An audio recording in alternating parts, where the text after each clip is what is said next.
Student learner YouTube চ্যানেলে তোমাদের সকলকে স্বাগত জানাই। আজ আমাদের আলোচ্য বিষয় দ্বিতীয় শ্রেণীর বাংলা বিষয়ের ফার্স্ট ইউনিট টেস্ট অর্থাৎ প্রথম পর্যায়ক্রমিক মূল্যায়নের একটা উত্তর সহ নমুনা প্রশ্নপত্র নিয়ে। ফুল মার্কস তোমাদের থাকবে 20 এবং সময় থাকবে 40 মিনিট। প্রশ্নপত্রটা তোমাদের সেট নাম্বার 2। সরাসরি স্ক্রিনে তোমরা উত্তর সহ নমুনা প্রশ্নপত্রটা দেখতে পাচ্ছ। 1. নিচের প্রশ্নগুলির পূর্ণবাক্যে উত্তর দাও। 1 × 4 = 4। ক. আদ্যনাথ বাবু কেমন লোক? উত্তর: আদ্যনাথ বাবু খুব ভালো লোক। খ.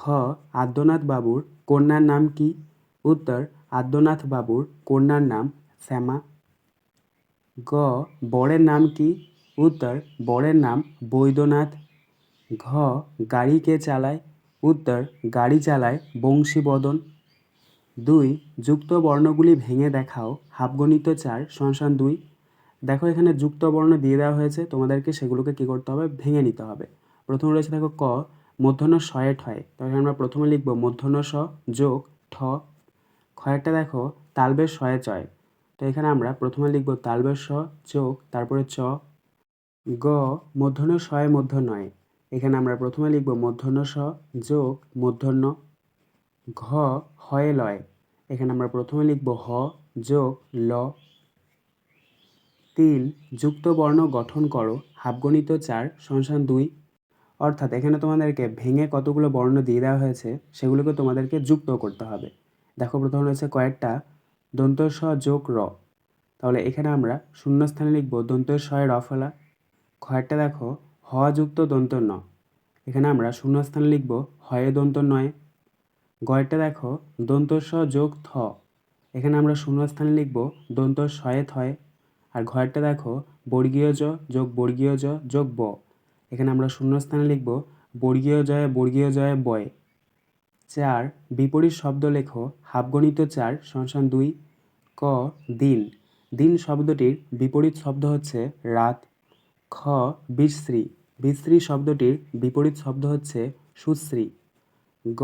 দুরন্ত, দুরন্ত শব্দটির বিপরীত শব্দ হচ্ছে শান্ত। ঘ. আশ্রয়, আশ্রয় শব্দটির বিপরীত শব্দ হচ্ছে নিরাশ্রয়। 5. অর্থ লেখো। × 6 = 3। ক. অসংখ্য, অসংখ্য শব্দটির অর্থ হচ্ছে অগণিত। খ. শীঘ্র, শীঘ্র শব্দটির অর্থ হচ্ছে তাড়াতাড়ি। গ. মুগ্ধ, মুগ্ধ শব্দটির অর্থ হচ্ছে মোহিত। ঘ. নবীন, নবীন শব্দটির অর্থ হচ্ছে নতুন। ইঙ. সাঙ্গা, সাঙ্গা শব্দটির অর্থ হচ্ছে শেষ। চ. দুরন্ত, দুরন্ত শব্দটির অর্থ হচ্ছে চঞ্চল। 6. বাক্য রচনা করো। × 3 = 3। ক. আলো, আলো শব্দ দিয়ে তোমরা বাক্য রচনা লিখবে। সন্ধেবেলায় আলো জ্বালাতে হয় ঘরে। খ. নরম, নরম দিয়ে তোমরা বাক্য রচনা লিখবে। নরম মাটিতে পুতুল গড়া যায় না।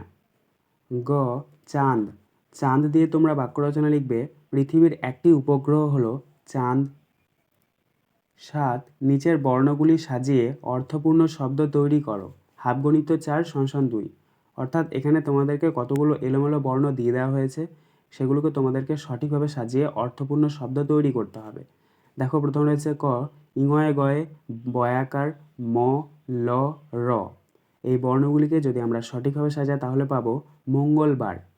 ক্ষয়েরটা দেখো পয়াকার ইঙয়ে গয়ে ল প, এই বর্ণগুলিকে যদি আমরা সঠিকভাবে সাজাই তাহলে পাবো পঙ্গপাল। গয়েরটা দেখো দন্ত নয়ে দয়ে দন্ত ন গ চ দন্ত ন র, এই বর্ণগুলিকে যদি আমরা সঠিকভাবে সাজাই তাহলে পাবো চন্দননগর। ঘয়েরটা দেখো দন্ত নয়ে দয়ে দন্ত শয় হস্যু র, এই বর্ণগুলিকে যদি আমরা সঠিকভাবে সাজাই তাহলে পাবো সুন্দর। আজকের আলোচনা পর্বটি এখানেই শেষ হলো। আশা করি ভিডিওটি তোমাদের ভালো লেগেছে। যদি ভালো লাগে একটা করে লাইক করে দিও। সবশেষে তোমাদের কাছে একটাই অনুরোধ, যারা এখনও পর্যন্ত আমাদের চ্যানেলটিকে সাবস্ক্রাইব করে উঠতে পারোনি তারা চ্যানেলটিকে সাবস্ক্রাইব করে পাশে থাকা নোটিফিকেশন বেলকে অল প্রেস করে নিও এই ধরনের নতুন নতুন ভিডিও পাওয়ার জন্য। ধন্যবাদ।